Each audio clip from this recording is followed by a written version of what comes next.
राधिका स्कूलमध्ये गुढीपाडवा उत्साहात साजरा. अंदरसूल तालुका येवला येथील राधिका इंग्लिश मीडियम स्कूलमध्ये गुढीपाडवा उत्साहात साजरा करण्यात आला. कार्यक्रमाच्या अध्यक्षस्थानी स्कूलचे व्यवस्थापक श्री आकाश खरास होते. प्रमुख पाहुणे स्कूलचे प्राचार्य श्री रवींद्र टुपके होते.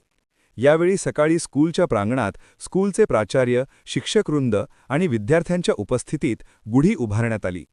गुढीला नवीन वस्त्र, कडुनिंबाच्या फुलाचा हार, साखरेची गाठी बांधून बांबूच्या काठीची गुढी उभारण्यात आली. त्या गुढीचे पूजन स्कूलचे व्यवस्थापक, प्राचार्य, शिक्षकवृंद व विद्यार्थ्यांनी केले. विद्यार्थ्यांनी सांस्कृतिक कार्यक्रम सादर केले. यानिमित्त इयत्ता 6वीच्या विद्यार्थिनींनी लेख वाचवा लेख शिकवा हा महत्त्वाचा संदेश आपल्या गीतातून दिला व गुढीपाडवा सणाबद्दल थोडक्यात माहिती सांगितली. आपल्या अध्यक्षीय भाषणात श्री रवींद्र टुपके यांनी सांगितले की ब्रह्मदेवाने या दिवशी सृष्टी निर्माण केली असे मानले जाते. प्रभू श्रीरामांना 14 वर्षाचा वनवास संपून अयोध्येत परतल्यावर लोकांनी गुढ्या उभारून स्वागत केले.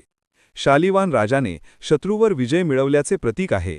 गुढीपाडवा हा महाराष्ट्रात चैत्र शुद्ध प्रतिपदेला साजरा होणारा मराठी नववर्षाचा पहिला दिवस व 3.5 मुहूर्तांपैकी एक आहे असे त्यांनी सांगितले. कार्यक्रम यशस्वी होण्यासाठी सर्व शिक्षक, शिक्षकेतर कर्मचारी यांचे विशेष सहकार्य लाभले. Bureau news report, Sunil Gaikwad, Andarsul.